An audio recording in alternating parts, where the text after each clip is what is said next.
todos. Es un verdadero gusto darles la bienvenida a este panel que se realiza en el marco de la conferencia Claxo 2025, un espacio fundamental para el pensamiento crítico de América Latina y el Caribe, que nos convoca una vez más a imaginar y construir horizontes de justicia de género, social, climática y epistémica para nuestra región. Entonces, en esta sesión lo que proponemos es abrir un diálogo entre saberes, territorios, luchas sociales y propuestas de política partiendo desde las ecologías políticas del sur. Entonces es un honor contar hoy con 3 panelistas de reconocida trayectoria internacional cuyas voces han sido claves para imaginar y construir alternativas más justas y sostenibles. Voy a empezar entonces presentando a Arturo Escobar, que es antropólogo colombiano y profesor emérito de la Universidad de Carolina del Norte en Chapel Hill. Es una de las voces más influyentes en el pensamiento decolonial y en las propuestas de pluriverso como horizonte político y epistémico. Me gustaría entonces pasarte la palabra, Arturo, y preguntarte desde tu propuesta de transición civilizatoria, el pluriverso, qué elementos clave deberían guiar la reflexión y el diseño de políticas públicas en la región para enfrentar no solo el cambio climático, sino justamente la crisis civilizatoria que vivimos. Nos reímos un poquito de la conversación sobre políticas públicas y capaz de eso podemos entrar en debate en la parte final de nuestro diálogo, pero bueno, te paso la palabra ahora para tu propuesta. Gracias. Muy buenos días a todas, todos y todes. Un placer estar aquí en esta mesa con Joan, con Carolina, con Denise. La pregunta me refiere de nuevo cómo avanzar en el camino de las transiciones civilizatorias universales frente al cambio climático sin reproducir las lógicas convencionales del desarrollo y hacia otras políticas públicas diferentes. Eso me refiere al origen, y hace tiempo no pensaba en esto, del concepto mismo de desarrollo y al poder de las historias y las narrativas de persistir en el tiempo. ¿Y por qué persisten en el tiempo? Porque están encarnadas, entramadas en diseños, prácticas, infraestructuras, metodologías, etcétera, etcétera. Y el desarrollo es una prueba fidedigna de ello. ¿Y por qué lo digo? Porque el desarrollo nació en los 50s y hasta hoy en día el corazón del pensamiento del desarrollo sigue prácticamente igual. Ha cambiado muchísimo aparentemente, pero sigue prácticamente igual. Y lo explico de esta forma. ¿Cuál es la ecuación básica fundamental del desarrollo? Primero, en los 50 se descubre que Asia, África y América Latina eran pobres y subdesarrollados. Entonces la ecuación va así. Para reducir la pobreza necesitamos el desarrollo. Para que haya desarrollo necesitamos crecimiento económico. Y el desarrollo más crecimiento económico igual modernización, progreso, bienestar, todo lo que queramos, felicidad, capitalismo, etcétera, etcétera. Esa lógica continúa hoy en día de muchísimas formas, ha sido desafiada por la teoría de la dependencia en América Latina, por la teología de la liberación, por la educación popular, la comunicación popular, por gobiernos progresistas de izquierda, pero la izquierda misma también ha sido desarrollista en el sentido de que ha reproducido esa serie de premisas fundamentales del desarrollo, que se refieren al crecimiento. El crecimiento tiene que ver con economía, ciencia y tecnología, la preeminencia de los economistas, que bueno, por logros son los economistas de economía aquí, porque ya aquí todo el día es una ontología dominante, muy dominante en eso. Y entonces que hoy en día vemos con más claridad de que ese desarrollo iba más allá de lo económico, iba más allá de lo tecnológico, iba más allá de lo cultural, que el desarrollo como discurso, como narrativa, como ontología, de nuevo encarnada en infraestructuras, diseños, prácticas y ontologías, se convirtió en un aparato muy eficiente para moldear, para producir, para diseñar a las sociedades y economías de África, Asia, América Latina, el llamado tercer mundo, sur global, en patrones básicamente, de acuerdo a los patrones de las sociedades capitalistas globalizadas, coloniales, patriarcales, excluyentes, racistas, etcétera, etcétera. Entonces paso a la segunda parte de la presentación, que es cómo vamos más allá del desarrollo. ¿Es posible realmente una alternativa post-desarrollista, genuinamente post-desarrollista? ¿Y qué podría significar? ¿Y qué tiene que ver con las políticas públicas esto? Entonces se me ocurría adaptar brevemente algo que decía esta mañana en un panel sobre descolonizar la cooperación, que Joan ya escuchó, pero adaptarlo un poquito para decir que en términos de políticas públicas, que por un lado podemos pensar en 3 niveles. Primero, políticas públicas para el desarrollo. La mayoría de los gobiernos están todavía en eso, el Banco Mundial, el Fondo Monetario Internacional, la AID, todas, y que sigue siendo, con el desarrollismo más o menos convencional, sustentable, con perspectiva de género, participativo, integrado, como quiera que se le llame hoy en día, pero que básicamente se refiere al mismo conjunto de premisas fundamentales de ese desarrollismo que ha sido tan letal realmente, porque el desarrollismo nos ha convertido en exportadores de materias primas. Seguimos siendo en esto, bueno, León tendría mucho que hablar sobre esto, y nos ha colocado en posición subordinada, pero no solamente eso, la economía global, pero no solamente eso, sino que ese mismo desarrollo es hoy en día el que nos está encaminando a la catástrofe ecológica, a los colapsos localizados, como bien lo llama Marisa Vampa, a la crisis civilizatoria, y que estamos frente al abismo, y frente al abismo tenemos que hacer un cambio radical de curso, de camino, de senda. Entonces pasamos a una segunda forma de cooperación, de desarrollo, como un espacio de política pública, como un espacio para pensar y para avanzar en la profundización de los derechos sociales y la justicia social.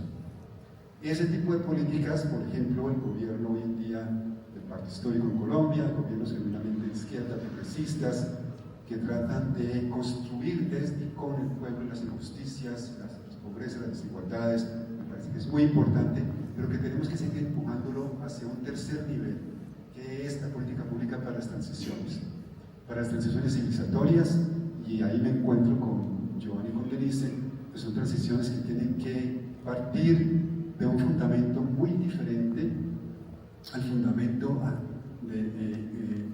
que ha, digamos, subyacido hasta ahora el pensamiento hegemónico de la economía, del capital, del desarrollo, que es un fundamento de la interdependencia, de la relacionalidad, que realmente nos va a permitir desarrollar una ética y una práctica muy diferente que la práctica centrada en el cuidado.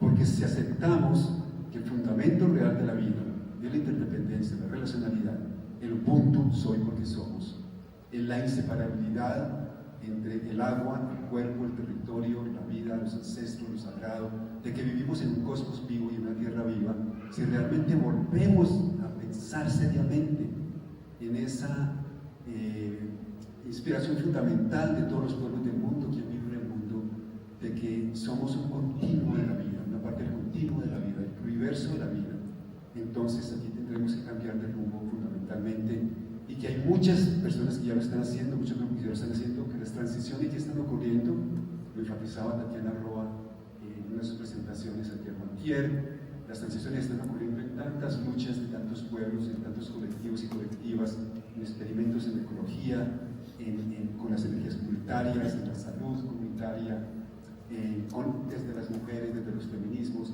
y por todo lado están saliendo las alternativas, y que no las vemos con frecuencia porque nos han acostumbrado a ver que lo que cambia, lo que realmente es el cambio, es el gran capital, la tecnología o la gran revolución contra un gran enemigo, pero que en todas estas entramados locales que están surgiendo con tanta fuerza, ahí es donde encontramos precisamente la esperanza de una transformación radical, de una transición verdaderamente civilizatoria, que va a demorar mucho tiempo y para los cuales no hay una, creo que Denise también lo decía, una fórmula, no hay un solo camino. Me recordaba eso de algo que dice un gran místico y poeta sufi, Rumi, del siglo XIV, que dice, hablando de la senda, dice: cuando empiezas a caminar en la senda aparece. Entonces vamos caminando, tejiendo colectivamente con pueblos, con colectivos, y vamos encontrando las sendas para reconstruir los mundos, rediseñar los mundos, recomunalizarlos, porque el individuo desarrollo moderno ha sido profundamente dañino en su concepción. Tenemos que volver a recomunizarnos, reintegrarnos con la tierra. Y bueno, se me está acabando el tiempo, y solo para mencionar dos ejemplos muy breves para que les vayan poniendo atención, que incorporen algunos de estos elementos. El Sistema Nacional de Cuidado, que se ha diseñado desde la vicepresidencia, con muchas contradicciones, con muchos problemas, pero hay una gente allí muy buena y muy capaz. Yo fui parte de un grupo, digamos, internacional asesor para el diseño del Sistema Nacional de Cuidado, acaba de pasar el COMPES finalmente, que es por mandato, tiene que incorporar la perspectiva comunitaria y de economía. Ahí está, usted sabe exactamente cómo es la implementación. Y segundo, el proyecto colectivo que hemos venido desarrollando en el Valle Geográfico del Río Cauca, es un proyecto de transición, diseño de transición civilizatoria, si se quiere, para nuestra bioregión, a un modelo más allá realmente del modelo convencional de desarrollo. Muchas gracias. Bueno, Arturo, tal vez las últimas palabras para cerrar. Tres anotaciones muy breves. Primero, recordaba algo que decía Joan de extirpar las idolatrías.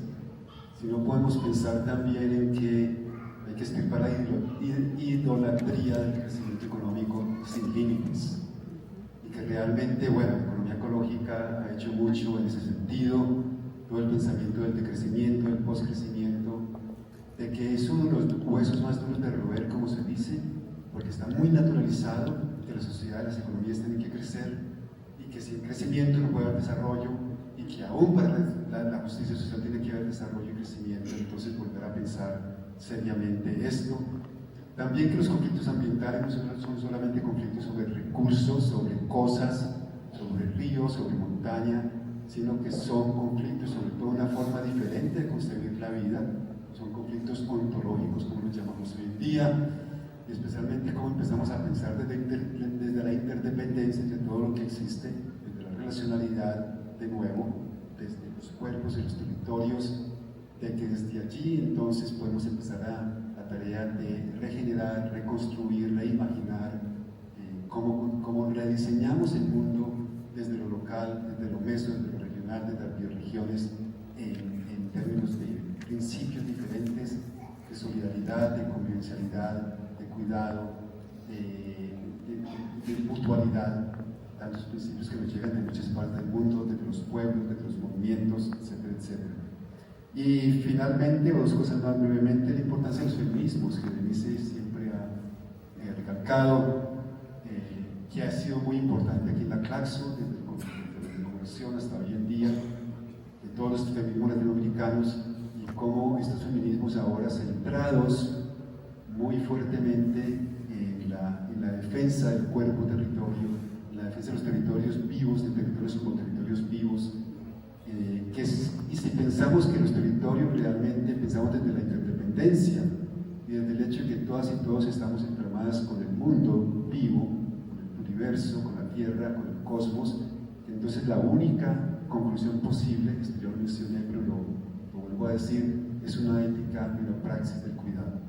Sociedad del cuidado, economía del cuidado realmente genuinamente relacionales, porque las sociedades modernas supuestamente son sociedades del cuidado, pero de una forma muy superficial. Las sociedades modernas son constitutivamente incapaces de cuidar de una forma genuina y sustancial. ¿Y por qué? Precisamente porque están basados en esa narrativa de la separación, de la supremacía de unos sobre otros, de las jerarquías, y así es imposible llegar a una ética radical del cuidado.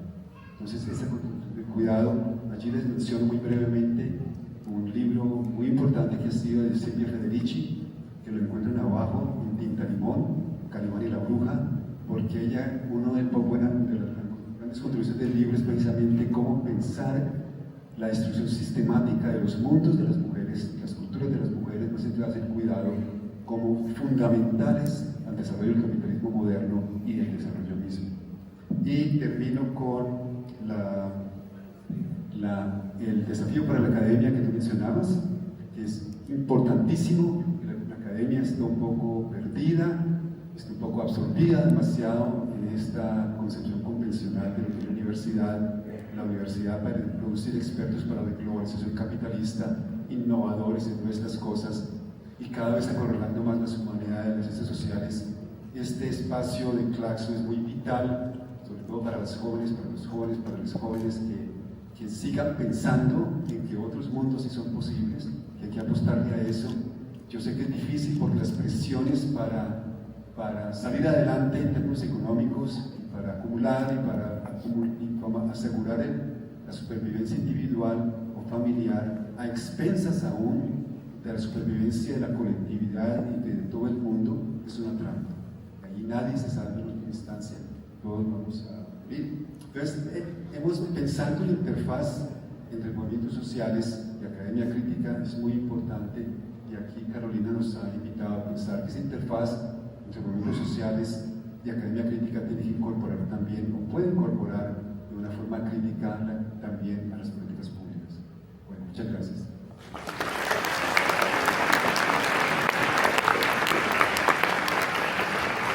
Bueno, la tiranía del tiempo nos corre, pero no quería dejar de agradecer profundamente a nuestro panelista por compartir con tanta claridad y generosidad sus perspectivas y sus propuestas y sus invitaciones. Gracias a todos ustedes por acompañarnos y bueno, los invitamos a seguir disfrutando de este gran espacio Claxo 2025. Muchísimas gracias.